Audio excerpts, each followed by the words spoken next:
Well, I was spending a lot of time at the office talking with a bunch of people about the World Cup, and obviously Team USA lost last night. I had this kind of like epiphany. So many people get so mad, like, why isn't the USA better at soccer? And it's just like, I'm at that point where I'm like, well, what more do you want? We won the last major basketball tournament, the Olympics of 2024. We're the best basketball country on the planet. We just won the 2026 Winter Olympic hockey. And men's and women's, by the way, but I'm talking about men's. We're the best hockey country on the planet. So we're two of the top 5 biggest sports on the planet. We're already the best at. No other country competes in football. That is the largest sport in our country, and it takes up a ginormous amount of our athletes. We're the number 1 golf country in the world. I know people could argue like, oh, you'd have to argue Europe versus America, but like the amount of golfers we produce, the top golfers, Tiger Woods, Jack Nicklaus, Arnold Palmer, all the greats, Scotty Scheffler, the current great, American golfers. And so you have those sports. And then I haven't even talked about baseball yet, which we're not probably the best baseball country in the world anymore, but we're in the top 3 on any given year. And the amount, again, of people that play baseball, it's our sport. It's a national pastime. So you think about all of that. And then people are like, well, you lost to a country in Belgium that's the population of Ohio. It's like, yeah, well, what else is Belgium doing? How many athletes do we have? We're stretched too thin. I know soccer heads hate like the whole, well, what if Odell Beckham Jr. just committed to soccer? It's like, I think that's a real thing. I really think that's a real thing. There's more choices. USA versus Belgium. Dan, USA versus Belgium was just simply like those dudes. That's an A team, and if we feel like a B team, yeah. It felt like in college football, like when a MAC school gets scheduled against an SEC school, where you're like, oh yeah, they're kind of different. That's just different. Yeah. They're on a different. Well, they're also, I think, coaching's different. I think they take the sport more seriously overall. Like, obviously, all of the players and the coaching staff at this level for the U.S., you're not going to question them taking it seriously. But just like culturally, they grow up in this environment with like taking it super seriously. And I think you could see it watching a lot of these teams play, the cohesiveness as a full unit up and down the field, whereas the U.S. did kind of seem sporadic throughout this World Cup. They're kind of just really athletic guys doing things individually, whereas the others operate as a collective, and that leads to you getting beat a lot of times because one mistake is going to get taken advantage of at this stage. I completely agree. It just drove me crazy watching that game. I'm like, oh, okay, we hit it. We hit the wall. We are not one of the top 8. Yeah, we didn't belong there. We're one of the top 16. We belong in that region. But to get to the top 8, to win that game and get to the top 8, we're at home with supposedly our golden generation of strikers. Obviously, our defense isn't as good as they've said in years past or whatever, like goalkeeper and things like that. There's no Tim Howard back there, but this is supposed to be the golden age of like the strikers, and you're at home, and it was like a boat race. It was clearly not. It was just like those guys are more talented than those guys. And when you think about the amount of men that play sports in America, it's a lot of men. But when you think about the amount of choices and how that talent is dispersed, right? And then you think about like all the other choices that Americans have.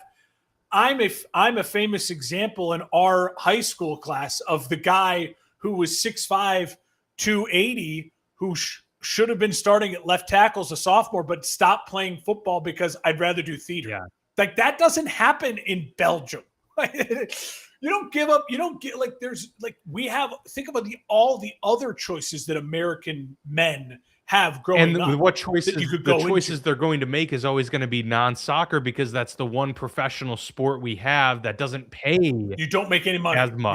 You don't make. Whereas overseas, that's the sport that pays the most. It pays, right? So yes, 100%. That's an obvious. It is a choice. It's a huge thing. And for women, think about why our women are so dominant. Again, their choices are more narrow. if you want to be a superstar female athlete, you have the WNBA now. I mean, it really hasn't been around for that long. And certainly to the level of you're getting paid and treated like a star, it's very recent. But before that, it was Mia Hamm and the women's soccer. Like women's soccer was superstar in this country. Yeah. Besides like the individual gymnastics or figure skating and things like that. I truly am. I'm truly content with being like, hey, America was where it should be. We should make the top 16. I would have loved to have won that game. I would have loved to have seen them keep going. I was rooting my butt off for them. Love betting them. But at some point, I'm not gonna fault it. But I think it's a real, true. People who poo-poo on that idea of like, what if LeBron James played soccer? I think that's a real thing. We have way too many options in America, and soccer is a bottom tier priority in the sports world, let alone all of the other options that our country gives young men that other countries do not give young men. Yeah. It really is probably as simple as that. And now we can focus on football. We can talk football and what is atop that priority list, I would say, for most most young men who are looking to be professional athletes. Get that cheddar. And we get to talk head coaches this time around because we've got 10 new head coaches in the league this year for a variety of teams that are in very different positions as a franchise. So it's going to be interesting to look at what the expectations are of these coaches, what we think the expectations in general should be on them based on what we know of these coaches, but also the expectations based on their franchises and where they should be after the 2026 season. So excited to dive in.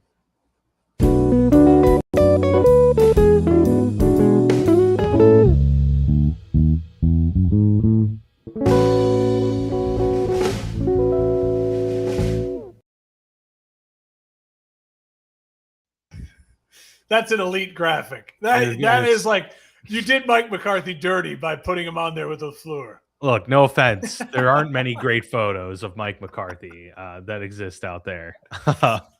So we'll just go that route. We'll just go team by team, I guess, list off the coaches and give our thoughts.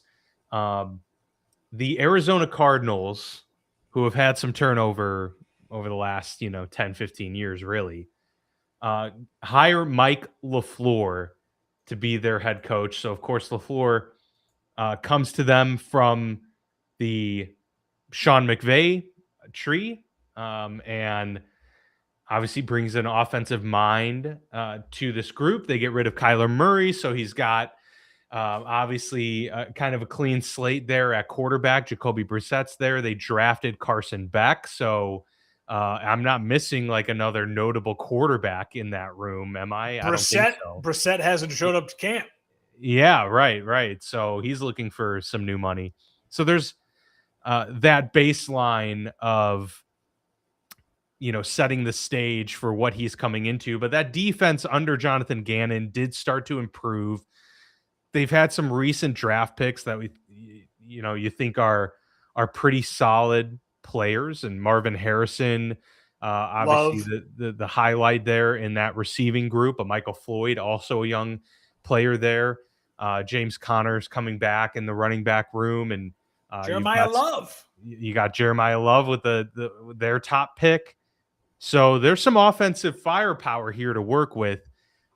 What are your expectations of Mike LaFleur, who, I mean, he really wasn't that talked about in previous head coaching cycles. So he's a younger guy and coming in with probably the minimal expectations of all these other coaches, given the market and the state of the team. This team hasn't had many expectations recently. Yeah, I would totally agree. I think the expectations are low, but what I would need to see if I'm a Cardinals fan is the exact thing I said, 3 years ago with Gannon was the problem after that first year was you're the defensive guy, and you came into that defense was not good that first year, and it only incrementally got better. If I'm a Cardinals fan, I want to see kind of like what I saw in Chicago last year. Now, I'm not saying you have to win as much, but I have to look at it and be like, oh, wow, we got something here offensively. Like we have a scheme, we have an identity offensively. I think that identity is going to be running the football with a lot of play action stuff. You have McBride, you have a really good receiving core, but you don't have a quarterback that you really trust. If Jacoby Brissett ever shows up, I want to see offensive competency. I want to see scoring. I don't care if we lose a bunch, but I want to know that it's like, hey, we got a guy that is like his brother, is like McVay, is like the tree he comes from, a real capable offensive mind that can scheme us into wins when we get the talent to finish out this roster.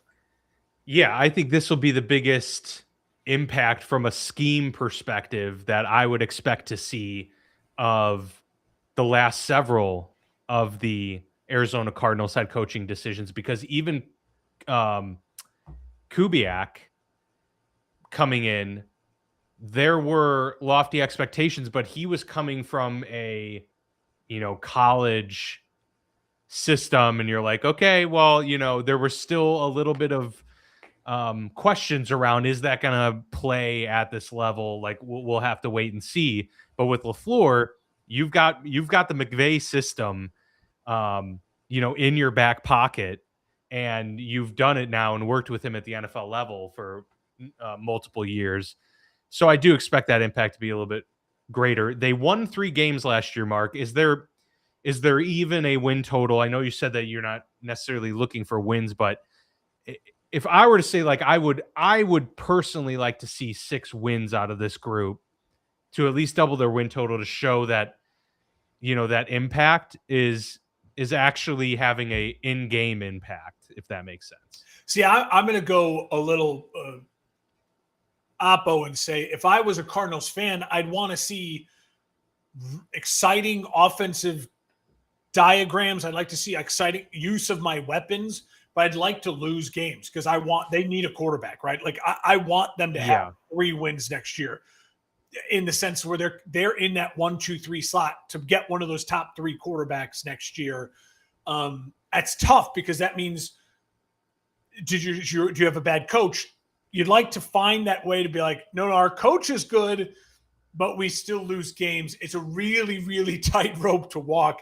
I think Cardinals fans would take winning 6 games because their coach is scheming them to wins, and then maybe having to trade up to get a quarterback, or maybe they're then the destination for the veteran free agent. I'm not sure, but I think ideally less games you win, the better for Arizona. Well, I would agree. I think we're talking 2 different things, though, because I think that's talking about what you would want to happen versus what would be a realistic expectation if he were a good coach. Because my thought is kind of like the impact that Dan Campbell had. Yeah.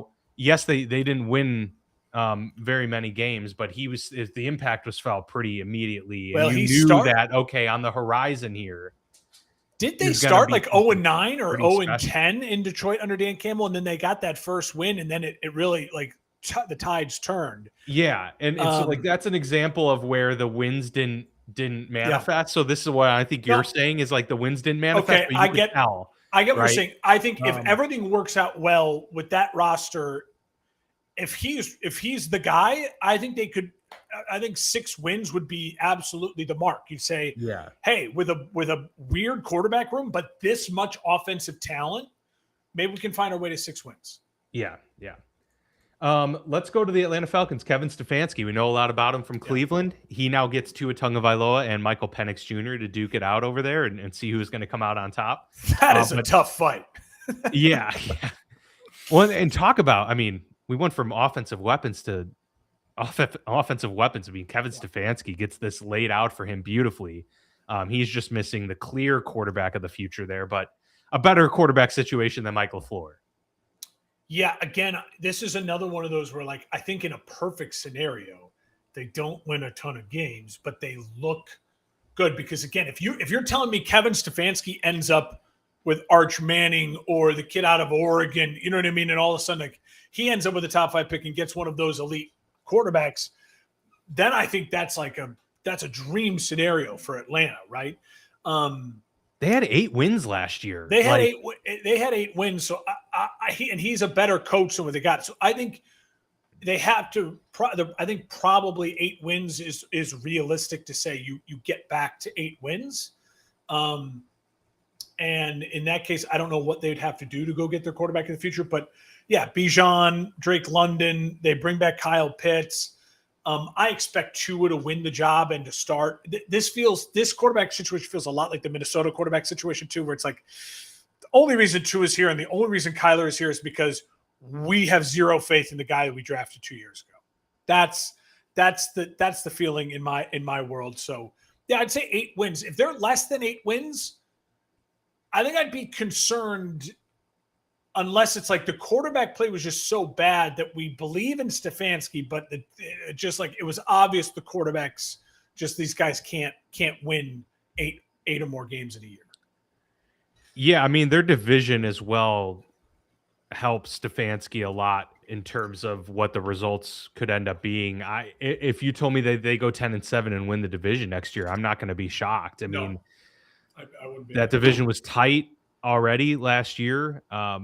I don't know how confident we are in Tampa moving forward and things. So I think the expectation absolutely should be for them that they win 9 games and are really competitive and showing signs of growth and showing that the system that Stefanski has put in place clearly works and that they are truthfully a quarterback away from he's the corner. He's the best coach in that division. He's the best coach in that division. Yeah. And they should expect in a few years to be the owners of that division, quite frankly. I mean, the talent that they have is unmistakable.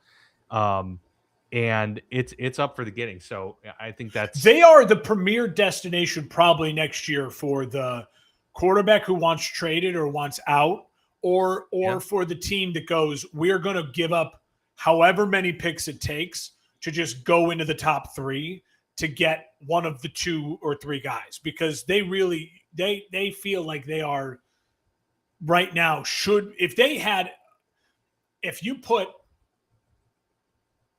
I don't know, pick a name, Dak Prescott on that team. Oh, it would be like minimum 10 wins. They're winning that division. Yeah. Baltimore Ravens get a new head coach in Jesse Minter. Mr. Minter.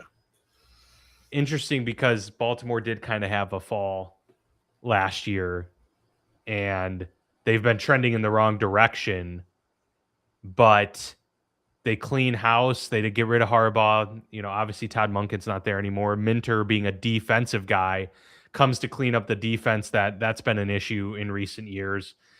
I mean, given that they have Lamar, given that he's a defensive guru, and they've got some players to work with, and Kyle Hamilton and screw his name, Mbakwe or Matabike. Matabike. Matabike. Yeah.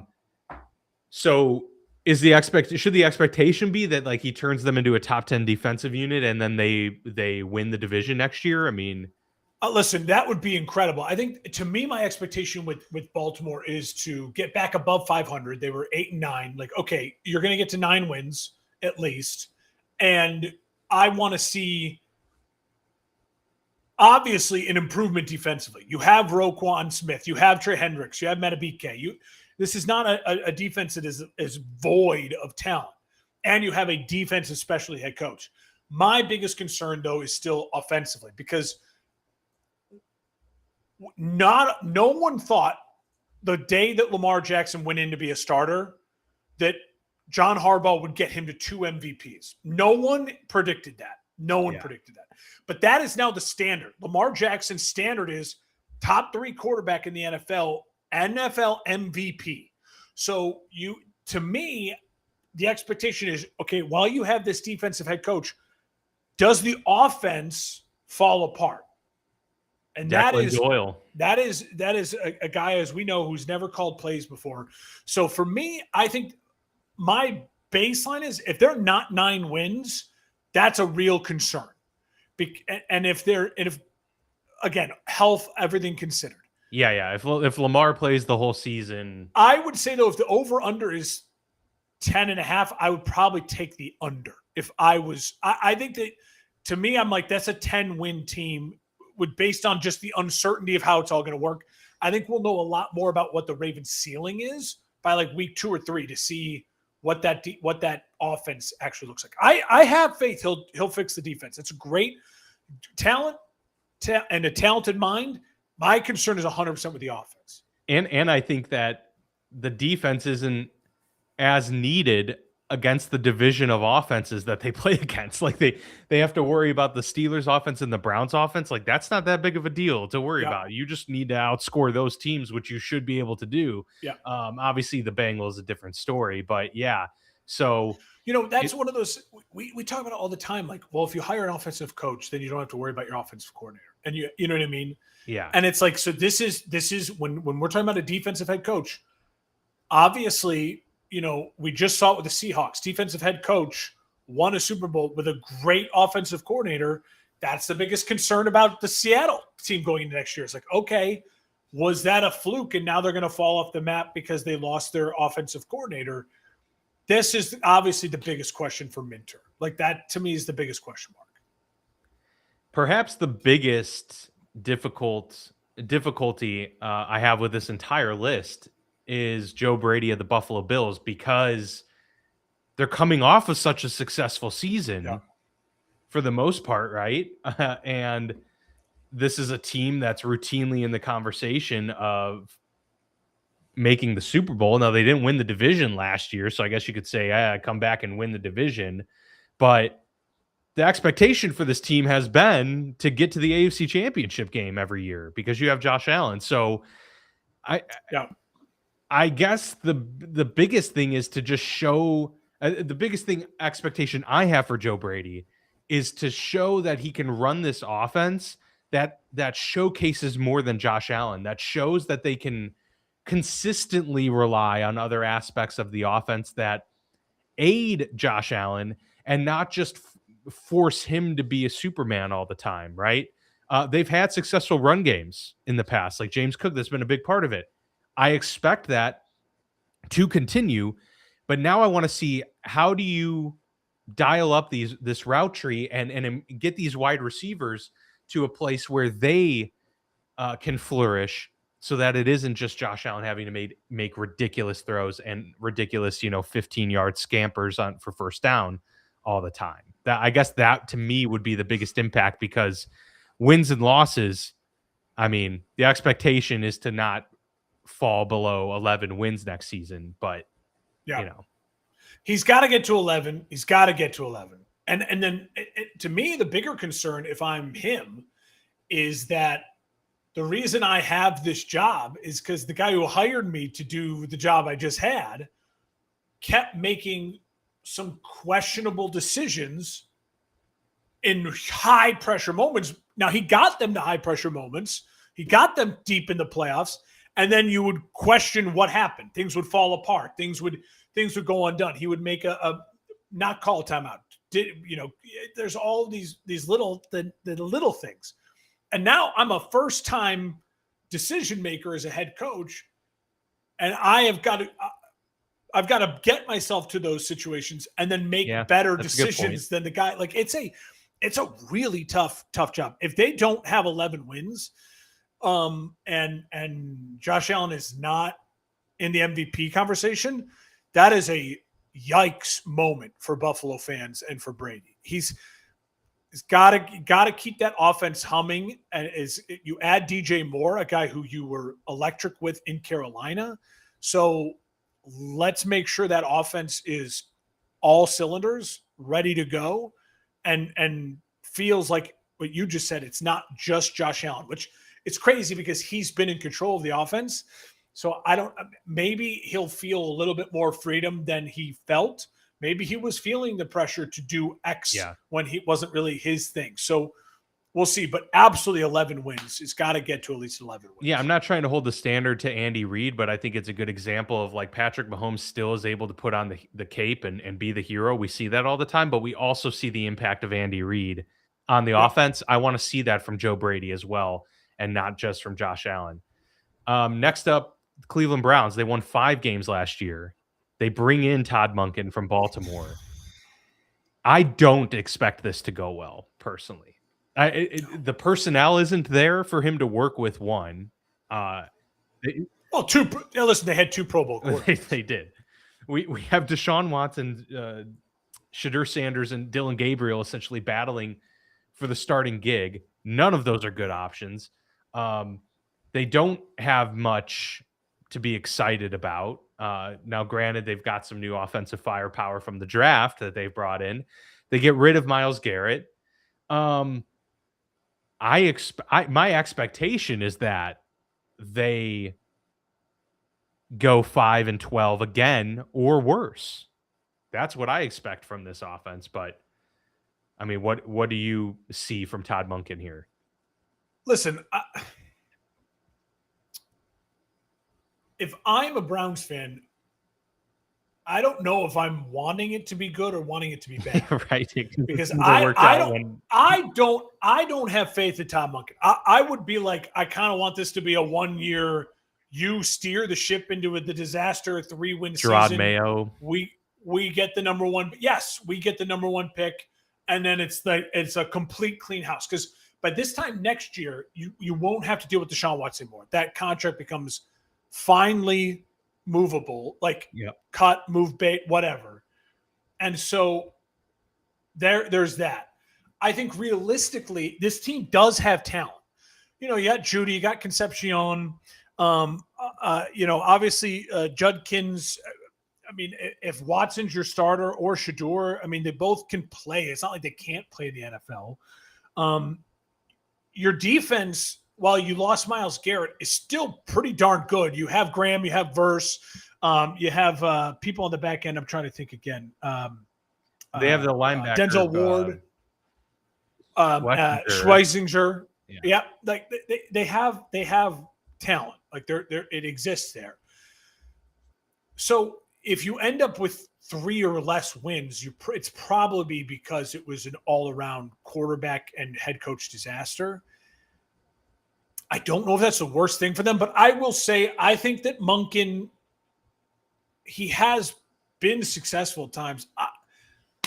I think they can get back to 5 wins, and I think that would be probably what I would – if the over-under was 5.5, I would probably take the under at 5. I don't know if they get to 6, but again, I think that's because I expect Cincy to be good. I don't see them winning a divisional game. And I know that's crazy because AFC North, everyone always steals something, but they're not as good as Cincinnati. They're not as good as Pittsburgh. They're not as good as Baltimore. Yeah, and no Garrett that's tough. That really hurts them. The Raiders won 3 games last year. They bring in Clint Kubiak, the aforementioned Clint Kubiak. Now this is interesting. This is an interesting one as well. If you think highly of him as a head coach, I think obviously we don't know what any of these first-time head coaches are like as head coaches. But we've seen Clint Kubiak's impact on multiple quarterbacks, especially Sam Darnold, and winning a Super Bowl and all of that, and what he did with that offense in general. So it's fair to say that the assumption should be that there is some sort of a resurrection of the offense in Vegas, regardless of what they have to work with at quarterback currently. Kirk Cousins, if he's the starter, is a competent NFL quarterback that can run any system that you put in front of him. And Fernando Mendoza, a top pick, is a moldable guy that you would expect Clint Kubiak to have a good impact on. And they have Bowers. They've got Genty. So they have players there to work with. What's a good expectation here from this group? A good expectation is that you end the season going, Mendoza's the guy. Mendoza and Kubiak handshake meme. That's a team. Like we got the head coach quarterback. That to me is like the reasonable expectation, because a lot like what just happened in Chicago, you want, when the minds meet and it works, it is the biggest relief on the planet. Because when your team invests in a number 1 pick and your team invests in a stud offensive young coach, number 1 pick, your quarterback, like that is such a weird thing. Look at what happened in Minnesota. we know they have the coach. And it's like, okay, they'll go get the quarterback, and it hasn't worked out. And now it just feels like this. And it's even more depressing if you bring them in together and it doesn't work. So that to me is the reasonable expectation. Yeah. The reasonable expectation is that at the end of the year, you feel like that works. That works well. I think this is a team that can sneaky win some games. I mean, defensively, Crosby, Quay Walker, Nakobe Dean. Like, it's not a talentless defense. It's a brutal division, a brutal division. But I really think this is a team that should end up with double their wins. Yeah, I should say they were at 6 wins. I feel like if they're below 6 wins, I'd be probably a little surprised by that. And maybe that's because maybe they end up with less than 6 wins because they just go with Kirk for a majority of the year and they take their licks, and then, they just don't win enough games at the end. But I think that if they're at less than 6 wins, I'd be pretty surprised. Yeah, I think I would too. I expect him to be a good coach. I expect that relationship to work well. I think they did a lot of vetting, and even if Mendoza was considered the number 1 pick, they were clearly comfortable enough with him and that connection to take him with that pick as well. Yep. Jeff Hafley comes to Miami from the Green Bay Packers defense. Yes, he does. This is a hard one. I really don't know what the expectations are, because I don't know what expectations to put on Malik Willis in this offense, especially when they kind of gutted the offense.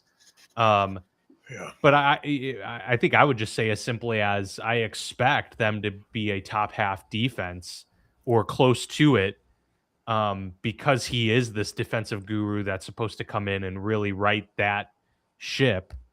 I think it would be a success if we at least see some impact there. If offensively they falter, can't really blame him. I mean, they made the decision to go pay for a free agent quarterback in Malik Willis, and they're not tied to him for long term, so they can pivot quickly on that. But I want to see defensive improvement, much like I expected from Gannon, and we didn't get enough of it. Nailed it. I want to see the identity. I want to see that this team has an identity and it knows what's going. The first year under Mike McDaniel there, we knew what the identity was. Like, that was the year they put up 70 points in the Broncos, right? Or whatever it was. Like, that identity, boom, I need it. As far as wins goes, I'd love for them. This is a team that I'd love for them to see Malik Willis work and for it to be like, this is fun, and then get to 6-7 wins and kind of be a surprise. I don't know if that's going to happen because they've gutted so much of that offense. But I'll say this: if they're a 6-win team or higher, then they played above their skis, and that means you got the right head coach, in my opinion. If this team gets to 6 wins, then or more, then it's like, hey, we got our coach now, and we're that would have been a gritty wins to get to 6 wins. Yeah, because that's a tough division now too. So yeah, I want to see an identity. Going down the list, John Harbaugh goes over to the New York Giants, takes over Jackson Dart and company there. Yeah, I mean, Harbaugh is definitely the highest regarded head coach in this list, probably. Yeah. So do you? What did they win last year? How many games did they win last year? I think they won 6 games. Let me check. Giants won 4. They won 4-13 last year. They need to win at least 7 games. I think they need to win there. And that defense is really good too. I mean, they got dudes. Yep. If they need to have, again, I need to see whatever their identity is, whatever it's going to be. Harbaugh, you knew with Harbaugh coach teams, at least in Baltimore, it was a ferocious defense. Usually a very good run game, a lot of play action stuff. I'm thinking pre-Lamar, a lot of that. So I think if everyone is healthy, Scatterboo and Dart and everyone's healthy, if this team doesn't get to 7 wins, that'll feel a little bit like, it could feel a little bit like, yikes, what's going on here? Are the Giants a little bit kind of cursed? Because this feels like a total franchise reset. They've gone with kind of no-name coaches, Joe Judge, and you think back to all of the different coaches they've had in the post-Coughlin era. It's been a lot of, and then it feels like now they've just said, we're the Giants. We are resetting completely. At the same, if they don't get to 7 wins, it's probably a Jackson Dart issue. That's all I'm going to say. Is it probably then feels like it's a Jackson Dart issue, and then that's a concern. I could see that. I think that this is a situation where they are bringing in a guy and they are expecting an immediate turnaround. So with that, I think the expectation should be to rapidly turn things around. And I think it should be even more than 7 wins, but I think given their offensive questions, like, you couldn't fault them, but I do think it needs to be 7-8 wins minimum, and they need to look really different, because I think this is kind of what Vegas wanted with Pete Carroll. They bring in a guy who they want to immediately change the culture and then have that culture raise the floor considerably. The ceiling, we don't know, because there's a lot of questions. And that was a disaster. That was such a disaster. So we'll see if Harbaugh can do the opposite here and raise the floor, and then you can talk about, okay, what's the ceiling with Dart? What's the rest of this? It's funny, really quickly, I think Harbaugh has a chance to do what Belichick has not gotten a chance to do, which was like, all right, I got another team post my wild success. Belichick had coached for other teams, but Belichick hasn't gotten an NFL team post his wild success, right? His of considering, maybe the greatest of all time, but probably. So Harbaugh's getting a chance, and it's like, okay, what are you going to make of it? What are you going to make of it in this final 5, 6, 7 years of your coaching career? What are you going to make of it?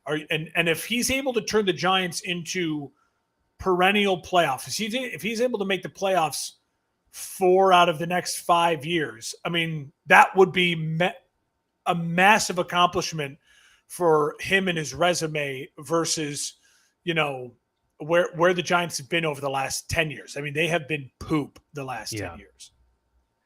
Mike McCarthy to the Pittsburgh Steelers. Pittsburgh did win the division last year, which is crazy to say and think about. 10-7. Didn't win a playoff game. That's, closing in on a decade without a playoff victory. So, I mean, to me, that it may be unfair, but I think that's the expectation. Like, you need to win. Like, the reason Tomlin felt the pressure and the reason Tomlin probably left was, hey, this has gone on too long. I haven't produced a playoff winning team in 8 years. It's time for, a fresh start. So I think McCarthy comes in, and that should be the expectation, to win a playoff game. I don't know. Like, I'm not going to put the expectation of winning the division, because that's so volatile especially with what that division is. But because games to not win the division. Yeah. But I think absolutely, like, it's going to be judged by if he's able to get them to winning a playoff team. And then I say also, I think he needs to produce an offensive unit that's top 12 in the league. Like, this offense actually needs to show stuff, especially with Michael Pittman now coming on board, with them leaning further into now Pat Freiermuth and Darnell Washington. Like the offense just has to be a feared unit, going into each week, rather than a write it off as, oh, if we hold them to 20, we're going to win. Well, dude, Warren Sharp says you don't have a great offensive line. So how good can you be? That's crazy, dude. That's so upsetting.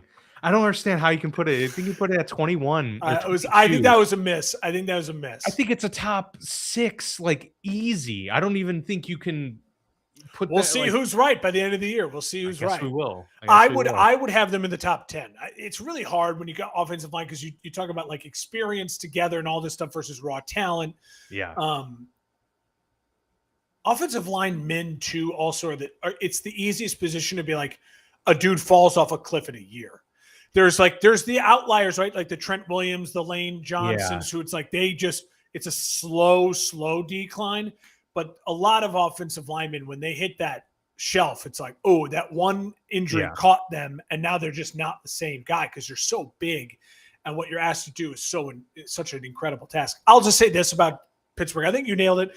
For me, my expectation would be like, I want to watch a Steelers game and be like, what is this? Yeah, it's a lot. It looks a lot different. I want it to look like a different team. I want it to look like Mike McCarthy's Pittsburgh Steelers, not the Pittsburgh Steelers. We know what the Pittsburgh Steelers have looked like. It's a little different because the Ravens, I would argue, would have felt that way too. But because of the Lamar era, it kind of has broken the John Harbaugh Ravens into two. Where for the Steelers, yes, I know it was like Ben used to only throw 170 yards a game, and then he was throwing 370 yards a game. But it just, I needed to feel like this is I'm watching something that it's like refresh. Like when I watched the Bears this past year, you watch the Bears, you're like, what the hell is this?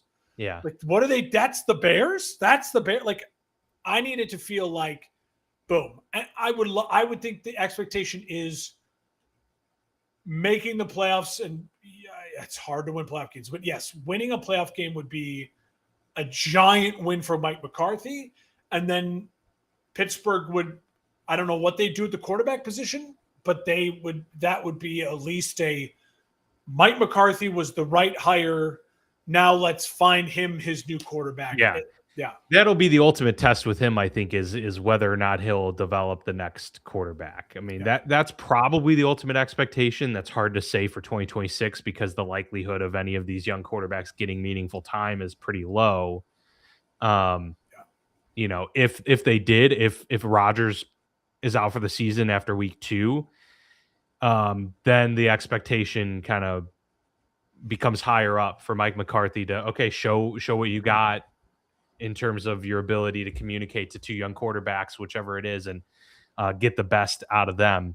But yeah, no, I agree with a lot of what you said. And I think ultimately it is about, does the product look and feel different? That will, it's like when the Lions won, it's like that second year with Dan Campbell, when the Lions were like then vying for the playoffs, you kept watching games and be like, what is this? Right, like, this doesn't feel like the Lions. And I feel like Steelers fans need that. They need to watch the games and experience what Bears fans, what Lions fans have in the recent past. Be like, what is this? Yeah. Like, this is crazy. I feel we're like throwing over the middle of the field. How nice. Yes, you need that complete refresh of the brain to be like, what am I watching? Just a philosophy change. Yeah. Finally is Robert Saleh in Tennessee. Salah. We've talked about him before on the show and expectations of. What are my expectations for Mr. Salah? Yeah. How many games did they win? 3? They won 3 last year. Listen, they brought in him and Brian Dable, and I think that alone makes me feel like the expectation should be like 5 wins. Like, you need to show that you are that's become a sneaky tough division. They're not as good as Indianapolis, Houston, or Jacksonville. So can you find a way to like steal 2 divisional wins, right? Can you find a way to be like, we stole a game in Houston and then we won at home against Indy, right? And then 5, maybe 6 wins, I would feel really good about the trajectory that they're on. The other thing I would just say is like, the expectation should be that he creates an environment for Cam Ward to shine. Mm-hmm. Because Cam Ward, I don't think we're talking enough about, and maybe we'll talk more about it when we get to those other quarterback rankings. It was not great. It was really not great. And a tough campaign. Bad situation, too. I mean, bad situation. So we've seen this before, where number 1 picks have a tough year and a bad situation. Caleb Williams had a tough year and a bad situation. You know what I mean? Trevor Lawrence, tough year and a bad situation. And we've seen some turnarounds, and we've also seen completely like out of the league in a couple of years. So this is a giant year. So I want to see Robert Saleh create a place where it feels like we have clarity on what Cam Ward can be. He's obviously not tied to Cam Ward. But we need to show that he's created a situation where it's like, we can be like, this is Cam's. Right. Yeah, I think he's got a little bit of a longer leash too, given his history and the staff that he's put together. So yeah, the staff expectations are probably lower than most, but I agree. I mean, we need to see a step forward from Cam Ward to feel comfortable about that direction offensively. So I think that will reflect on Saleh's staff building. Did you bring in the right guy in Brian Daboll? And we'll find out. I also think you still, we've talked about it many times, you got to own your side of the ball. So I think the defensively, they just got to like stabilize and be a middle of the pack defense to help. What's that?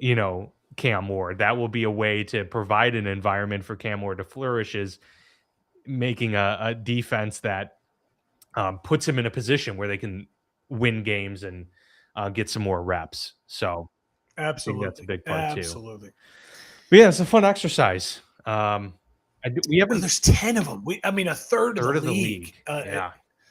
It's crazy. Which I think caveat also puts a real pressure on the veteran coaches and the year 2 coaches to say we don't have as many excuses. A third of the league should be non-playoff teams. It's really hard as a first-year head coach to make the playoffs. Really hard. So if I'm an owner, I should look in my division, and if I have a new head coach in my division, I should look at my head coach and be like, you better not finish 4th. Yeah. Right? Like that should be the expectation for the tenured head coaches, which it's going to create a lot of tight rooms. There's some hot seats. We should maybe talk about that next week. It's like, all right, on the flip side now, take out all the rookie head coaches. Who are the ones that you would say hot seat? What are the 5 names you'd argue that are going to be gone at the end of the year? Yeah, for sure. That'd be an interesting one. I would argue the only rookie head coach that should fear for their job should be Todd Monken. I think he should fear for his job. And if I was going to put a second one on there, I would put Joe Brady on. Because, again, those expectations are so high. That's true. And it felt like a weird hire anyways, where we hired from within. And Josh Allen's going nowhere. They're building a statue of that man outside that new stadium eventually. So that would say those are the 2 rookie head coaches that the seat is starting warm and could end up as a one and done. But it wouldn't shock me if there's others, because if it goes as bad as it can go, it wouldn't shock me if there's others. But I could see Jeff Hafley too. Like if the defense in Miami's bad and like everything's a dumpster fire, I could see them moving off. But they've been pretty loyal to some head coaches in the past. And he has an advantage. You forget 3 years ago, he was the head football coach of Boston College. He's not new to being a head football coach and running a whole program. He can run a program. And so I would agree that it's a positive and a negative, right? You can argue then if it's not good, it's like, well, clearly this guy just doesn't have it. It'll be fun to think about who are the coaches that the seat is hot to start. Yeah, it's probably quite a few. So we'll think about that for a future episode, of course, but that will do it for us here on this episode of the Football Lounge with Mark and Dan. As always, subscribe, helps our show get in front of new audience members, and we appreciate the support as always, and we'll see you next time.